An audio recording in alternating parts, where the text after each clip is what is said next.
in the squadron. They called him Bullets, but we call him Greg Kelly. Greg Kelly is on the air on the Red Apple Podcast Network. We can't have somebody that's representing our brand covering the NFL if you're getting your stories by sleeping with coaches and GM. Diana Russini should be fired, and I'm dead serious. I'm not sure he thought this through and really weighed the pros and cons of meeting with Diana Russini in a hot tub. No, it's just this Coach Vrabel thing is still on my mind. Apparently it's on everybody's mind. It's still trending. It's one of the top stories in the country right now. And people are not talking about Iran. They're more fixated on the Mike Vrabel. Does he have a girlfriend? Does he not have a girlfriend? I'm just like, you know what? Let's put it in a little bit of context and perspective. That team had Aaron Hernandez on I just can't believe it. I can't believe it. A picture from 6 years ago is blowing up this guy's life. It was something that he did in public. I can't even tell if he's kissing this person. It looks like they're just having an intense conversation. Are they kissing? Aren't they kissing? Are we in fourth grade? Well, nobody was really kissing in fourth grade. Maybe eighth grade, ninth grade, high school, right? No, it's kind of sad, to be honest. And the way this guy is taking it, the way he is just, you'd think he ran over a bunch of kids on his way home, drunk or something like that. Listen to Mike, all right? He has the demeanor of somebody pleading guilty to a very, very, very serious crime. And all he did, we don't even know because no one has seen, possibly hook up with a girl. I know they're not married. That's terrible, but does it deserve national scorn? That's the thing, national scorn. A lot of people love to deliver the national scorn. Shall we? Cut two, please. Cut two. You know, I've had some difficult conversations with people that I care about, with my family, the organization, the coaches, the players. Those have been positive and productive. You know, we believe in order to be successful on and off the field, you have to make good decisions. That includes me. That starts with me. We never want our actions to negatively affect the team. We never want to be the cause of a distraction. Distraction. I think Aaron Hernandez killing those people, that might have been a distraction. All right. I got a few more pieces of information regarding this whole thing with the Secretary of Navy. I know it's not a big story, but it's kind of important to me. It's the Secretary of the Navy. I don't really care, right? I mean, nobody really cares who the Secretary of the Navy is. He's not even in charge of the Navy operationally. That's the Chief of Naval Operations. But Hegseth had to have this guy fired on the spot, right? Had to go to the boss, had to go to President Trump, had to make the case, hey, we got to get rid of this guy. I don't think President Trump okayed the humiliation of the guy, that you basically fire him as he's out to lunch. He goes to lunch on Capitol Hill, finds out he's fired, and that's it. Don't come back to the office. We'll send your things along. This is like it's a corporate job, right? Now, John Phelan is a good man who uprooted his life to take this job. He gave up a lot financially. He moves all the way up to Washington. He lived in Florida, right? This is a lesson to folks, right? If you're thinking about, maybe I'll work in the federal government, it is nasty. You get a great big target on your back, and you got to work for jerks like Pete Hegseth. Pete Hegseth, who lied and conned his way through life, just talked to his mom, and then lied and conned his way into the Trump administration. Just ask Susie Wiles. Okay? You don't get to be in the Trump administration, right, with this kind of blackmail and these accusers, right? You don't. And that's why he didn't tell him about it. That's why he lied about it. And then when they found out about it, it was basically too late. We got to get this guy confirmed no matter what.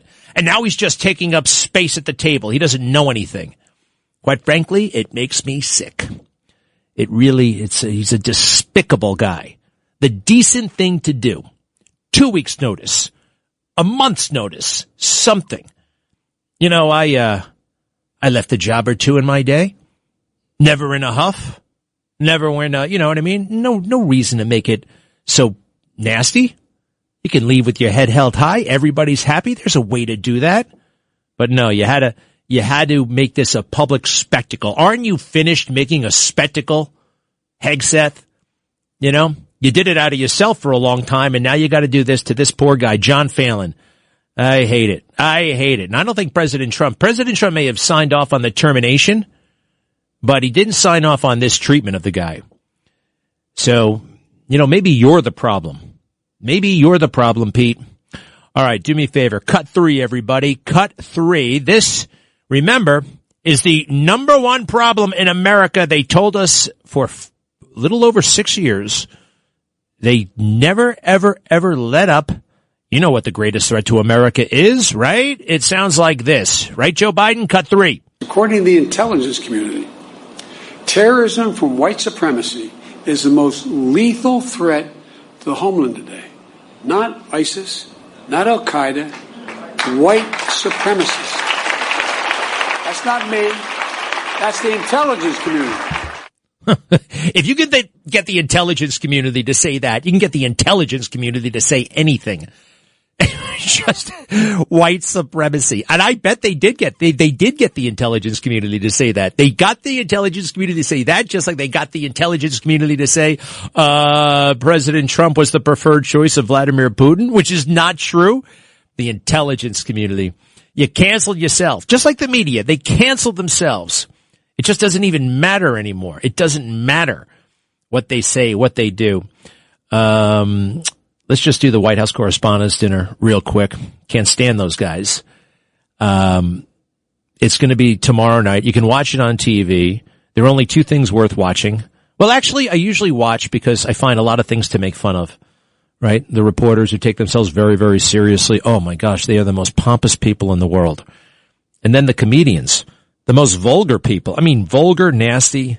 You know, President Trump, this will be the first one he's going to, I think, since he first became president. The White House Correspondents' Dinner. What is that anyway? I mean, they take themselves so seriously.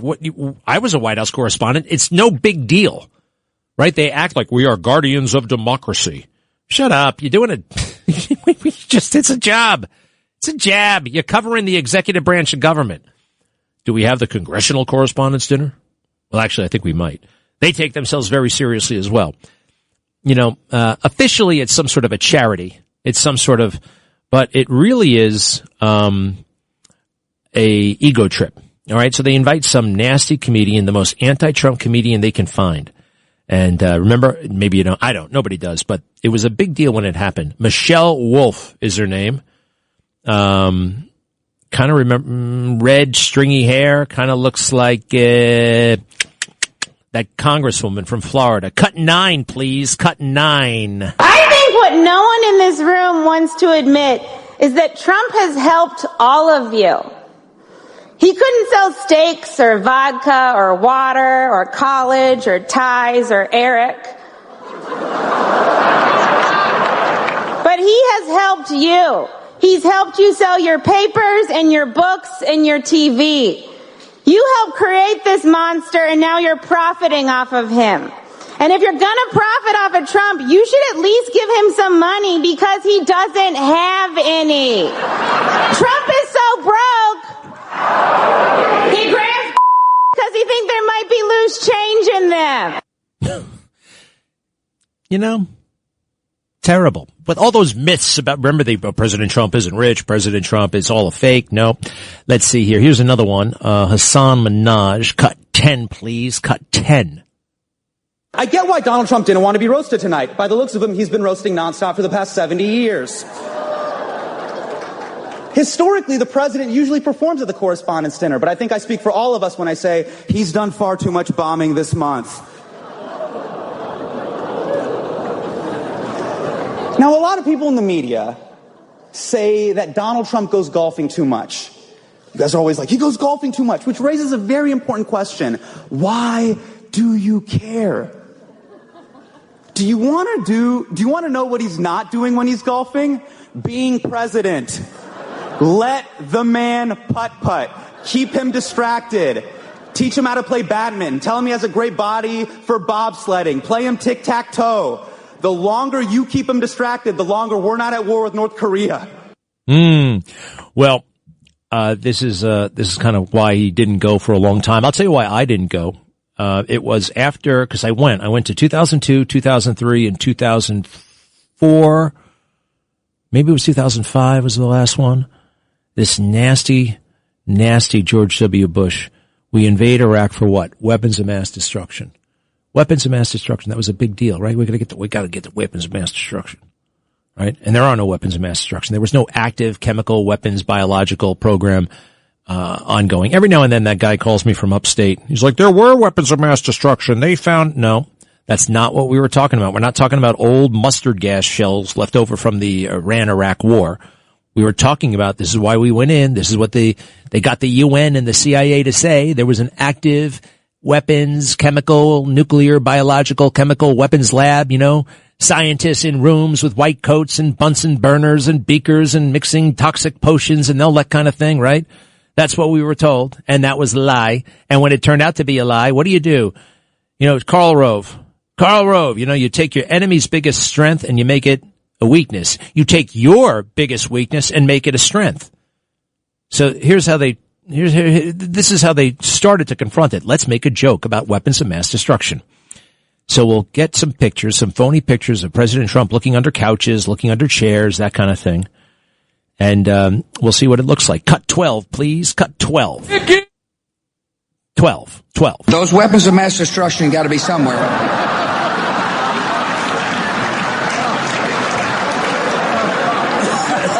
Nope, no weapons over there.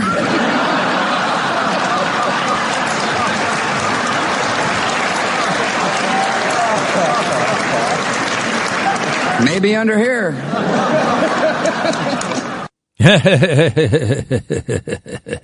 Well, other people died, so he can make a joke out of it. He can make a nice little joke. Did you see that woman in Brooklyn getting her head stomped in? Head stomped in. Some guy was hitting on her, wanted her phone number, right?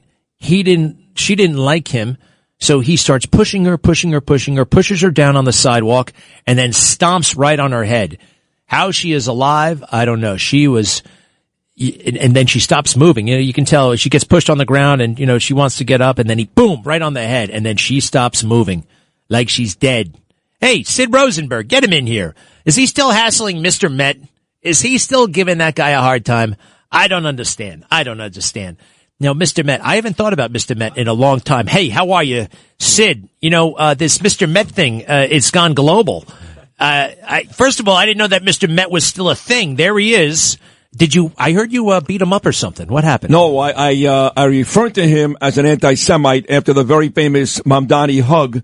I tweeted, oh my God, Mr. Met's an anti-Semite. I was half joking. It turned into like the biggest story, like you said, across the globe for like a week. It got so big, Greg, that yesterday I actually received a phone call. This is true now, from the owner of the New York Mets, Steve Cohen. What did he want? He invited me to a game coming up on May the 15th when the Mets host the Yankees. Wants me to sit in his suite with him and wants to discuss business operations, the Mets, how certain things should be handled across the city, because I want the Mets to bring back Jewish Heritage Night. So long story short, it got to the Met ownership group, and the actual owner himself reached out to me yesterday. Well, that's very impressive. Yeah. But, I mean, he wants to do this. I want to know more your agenda. You should get Mr. Met suspended. I should. Right? You yes. Get him suspended. Yeah. Send him back to mascot school or something like that. He can't be hugging Mamdani. He can't do it. I mean, especially when you consider that last year, Greg, you love this. I went to a Met game, an afternoon game with Lou and Justin and everybody. Wait. Yeah. He just hugged the mayor. Is that why you blasted him? Oh yeah. No, I went nuts. All right. No, I thought he was wearing put a Mamdani t-shirt on or something like that, or carried a Mamdani sign. Because I was at the Met game last year, and I'm known. Don't forget, I did sports talk radio here for many years, WFAN. I'm a big Met guy. These guys were with me. Mr. Met wouldn't even shake my hand. He ran down the hallway to get away from me, which says to me that Mr. Met, underneath that suit, is some demented Democrat who hates me, but given the opportunity to hug and kiss Mamdani, he was too quick to do it. Hug and kiss Mamdani. Well, I mean, the way you made it sound, I thought he was like chanting from the river to the sea, or All right. Well, look, we got some mileage out of this. You're going to have a sit down with the Mets and make sure that Jewish Heritage Night is a thing. Yes. All right. Well done. Thank you, Greg. Well done. We'll be right back. Good to see you, buddy. Greg Kelly. Let's go, Brandon.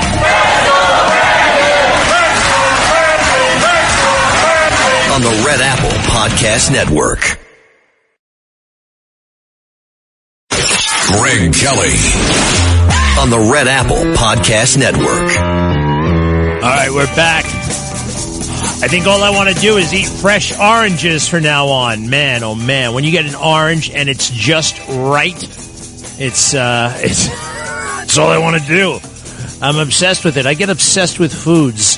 However, I'm obsessed with also losing weight. I am down to, what was it again? 214.7. I have not been sub 215 in a very, very, very long time. Pardon me. It feels great, actually. It feels wonderful. Getting there, feeling good. Do me a favor. Give us a call on this Friday. 800-848-9222. 800-848-9222. You know, I'm hearing all kinds of things about that airplane crash that happened at LaGuardia, and people are telling me, yeah, they figured it out. You know, the guys in the truck that went onto the runway, they didn't have this piece of equipment, they didn't have that piece of equipment.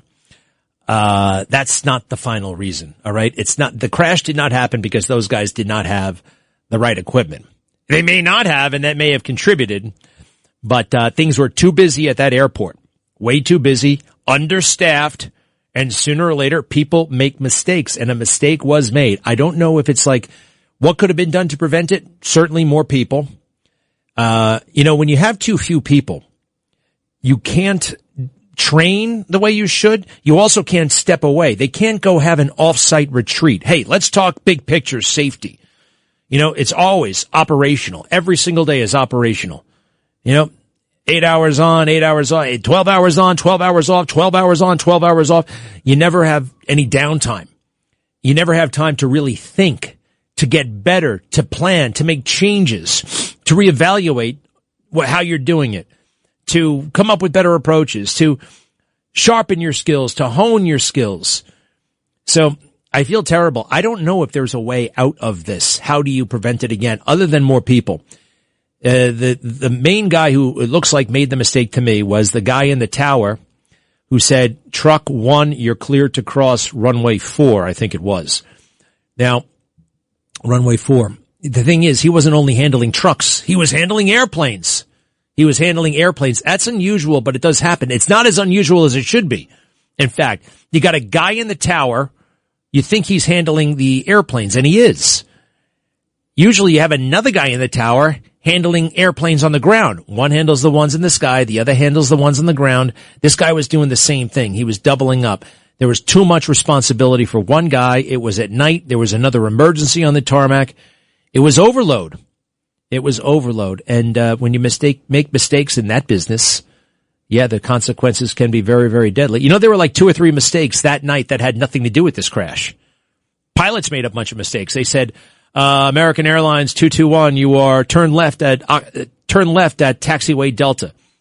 And then what did American Airlines 221 did? It turned right. It turned right at taxiway Delta. Now that could have been a calamity if there was a plane there or whatever. It could have been. People make mistakes all the time. You correct, all right? You correct, you identify that mistake actually wasn't corrected. The guy just made the wrong turn. So I feel terrible for those. Remember, it was Air Canada. It was an Air Canada plane.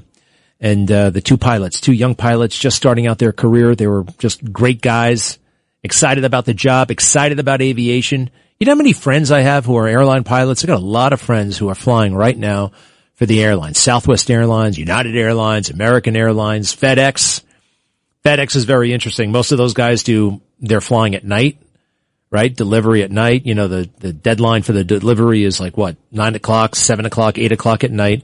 So most of those flights are during the night.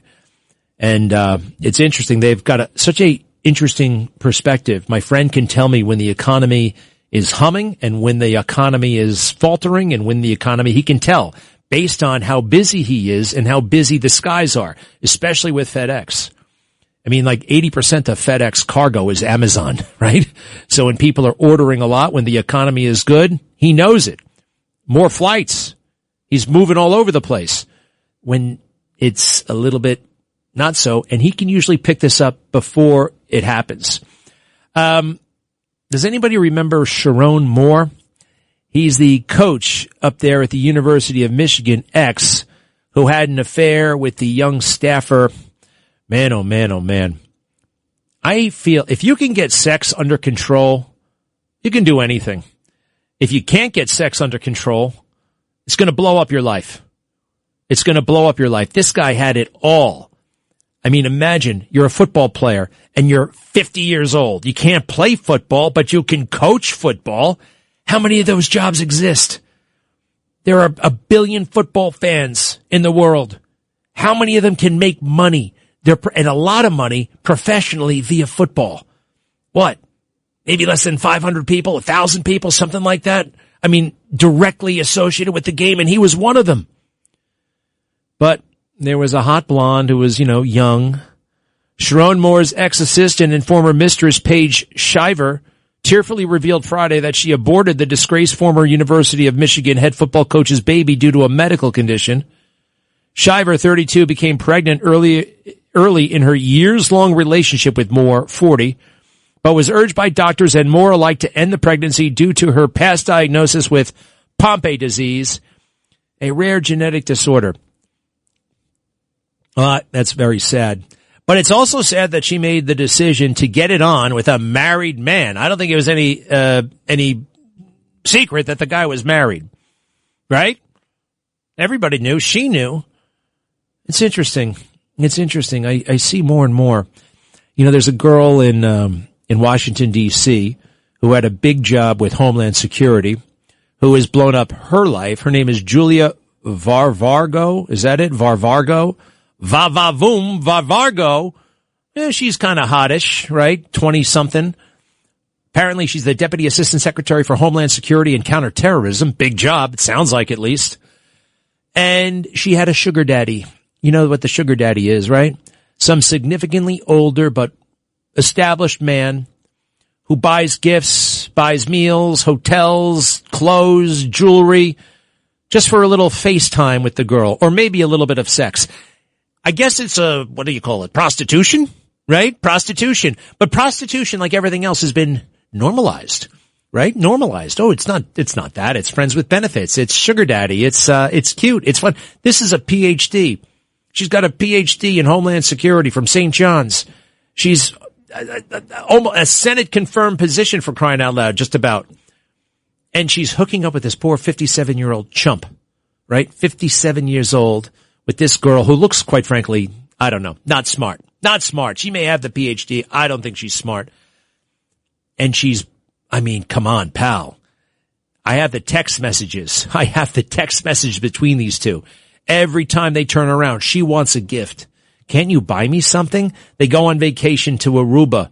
Before they go to the pool, before they go to the beach, she wants to go to the Cartier jewelry store in the hotel. Buy me a souvenir from this trip. The trip hasn't even started. You know what's really pathetic?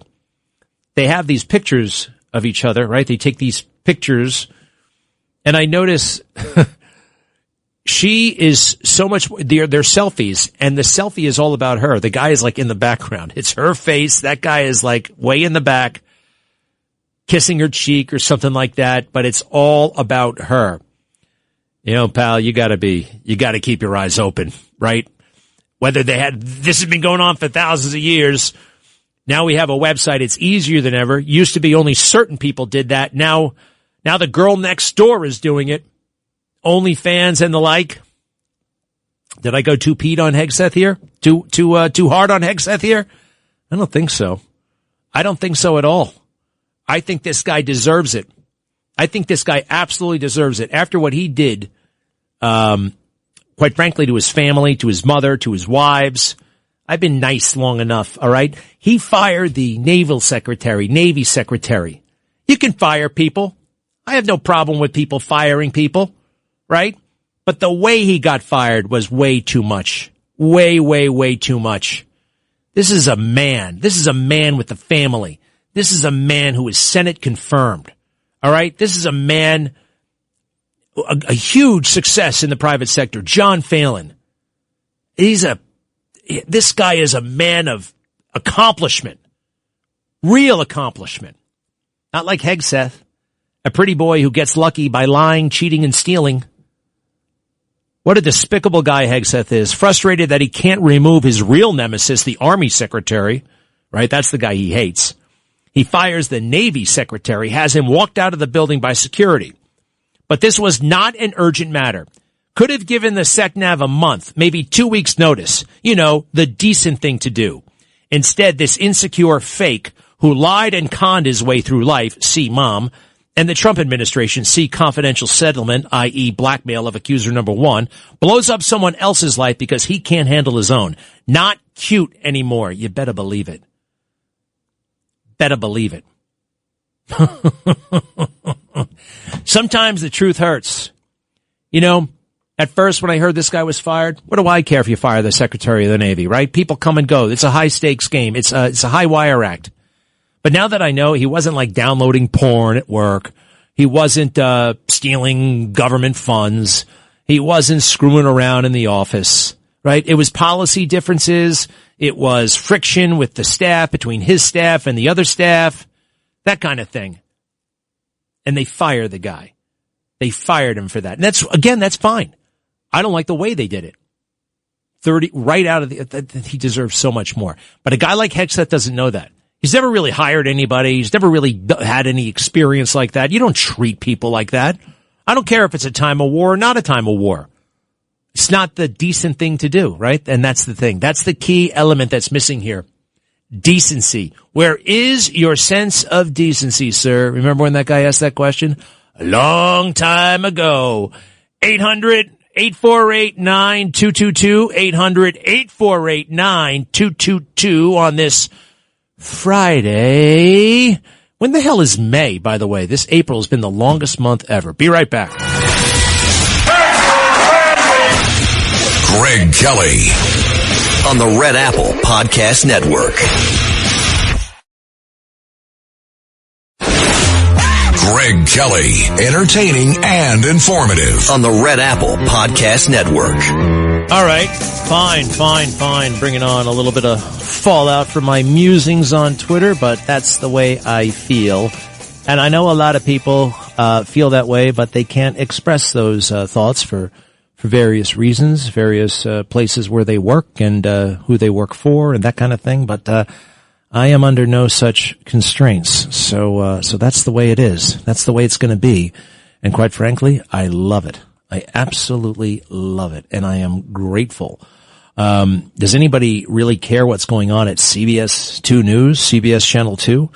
A show that nobody watched. Even fewer people are watching it. They had never, ever cooperate with Vanity Fair magazine. Not that that's going to come up in anybody's life anytime soon, but they never write a nice word about anybody. They're always writing media criticism.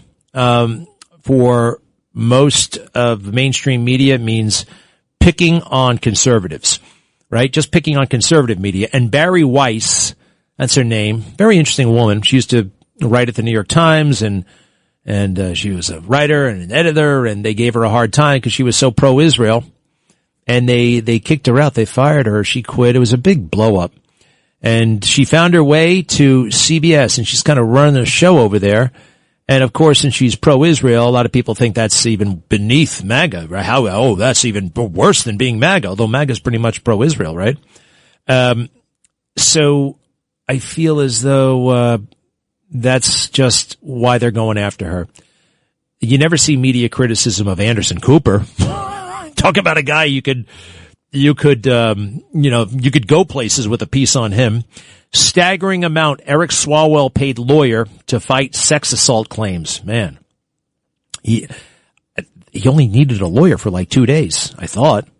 Eric Swalwell paid a hotshot Los Angeles lawyer $40,000 in campaign funds to defend him on television against sexual assault allegations that ultimately unraveled his political career, according to a recent financial disclosure. Swalwell took money from his since-dropped campaign for I thought it was going to be a lot more than that, to be honest. It's pretty wild, these attorneys. You make a few phone calls and the bill is exorbitant. $40,000, yeah, that does sound like a couple of days' work, or maybe even a couple of hours' work. They add some stuff on, they count this, that, the lunch, the thinking, and all of a sudden you get a $40,000 bill. Sometimes it's worth it. A lot of times it's not. People hate lawyers for a reason.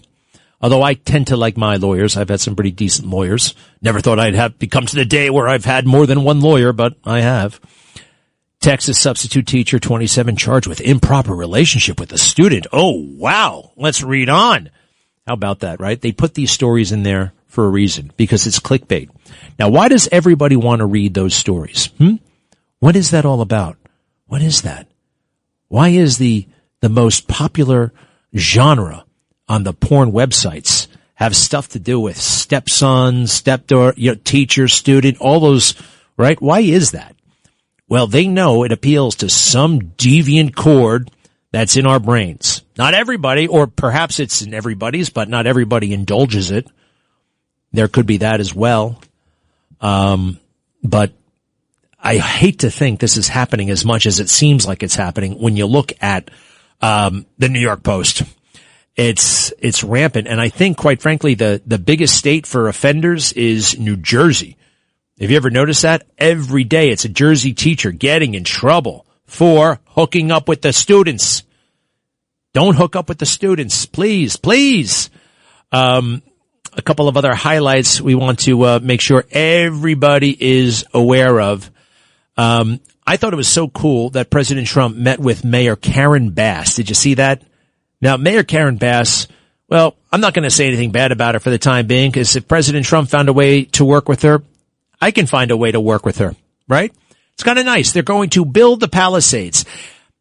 President Trump knows how to make peace with people. As he said yesterday, I talk to everybody. I don't care. I talk to everybody. I talk to everybody. In fact, let me see here. Yeah, play this for a second. It's very interesting. Instead of being horrified by the guy, listen to the guy. Cut 7, please. Cut 7. The Russians are being invited to at least ministerial. Well, you're saying being invited as opposed to coming. I don't know of the invitation, but if he were invited, I don't know. Would you like to hey, I'm of the opinion that you talk to everybody. I'm not one of these guys who say, let's not talk to him. There's a war going on. Let's not talk to him. I like talking to everybody. If you're a smart person, if you have control over your emotions and all the other things you need control of, I'm somebody that believes in talking. Isn't that nice? It's just like you talk to everybody. Don't be so precious about it. And I never thought that the war in Ukraine and Russia might have been started or exacerbated at least by Putin getting his feelings hurt. They kicked him out of the G8. The G8, the global economic powers, it's called the G8. The G8 is now the G7. Another fascinating observation that I think you got to be a president to understand and to appreciate. Next cut, if you don't mind. This is President Trump in the Oval Office. Cut 8. There's some reports today, sir, that you're going to invite Vladimir Putin to the G20 in Miami. Is that the case? No, but if he came, it would be probably very helpful.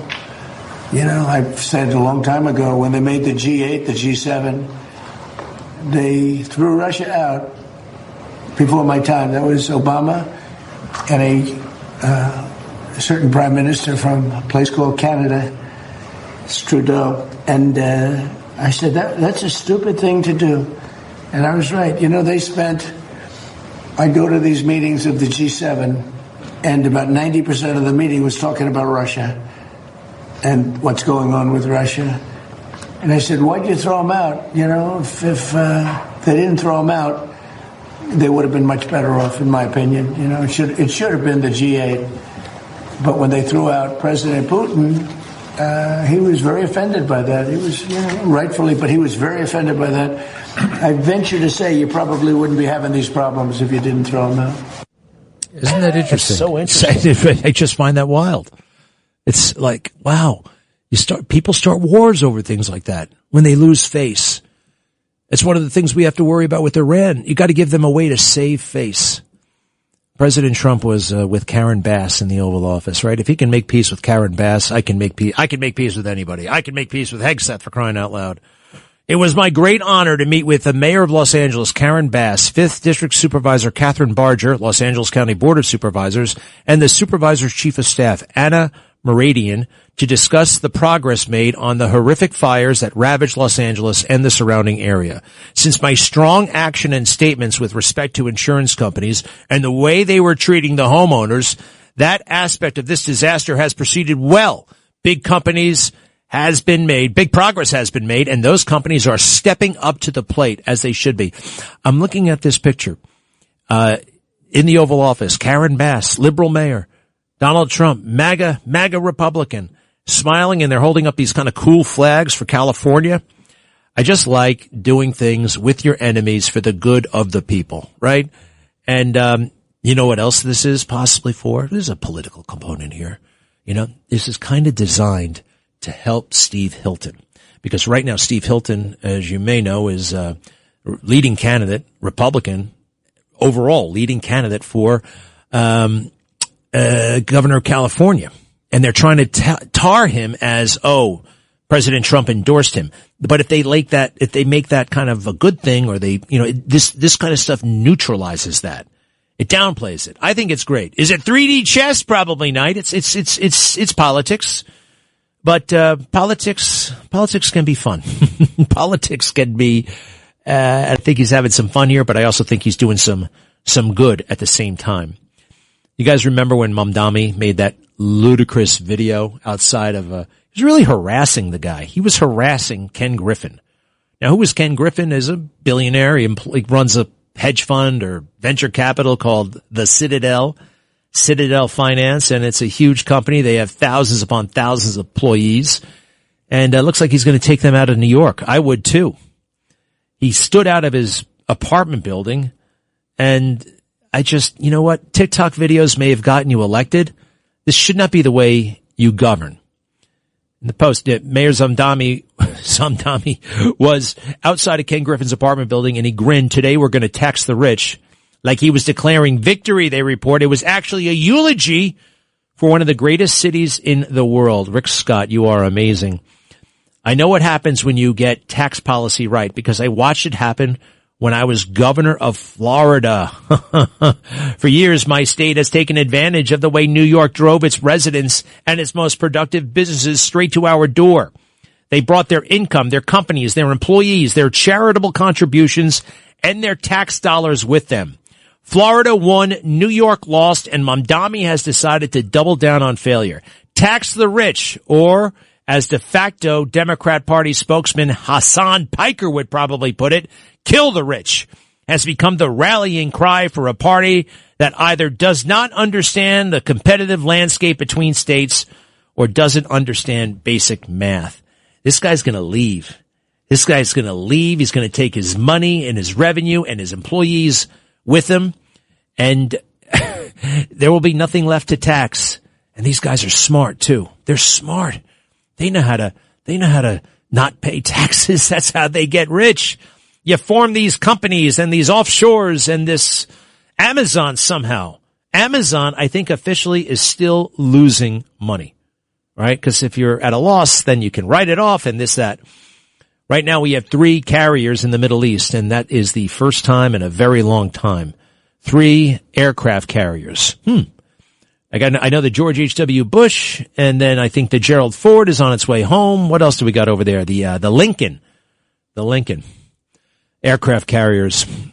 I used to enjoy life on aircraft carriers, actually. I really enjoyed it.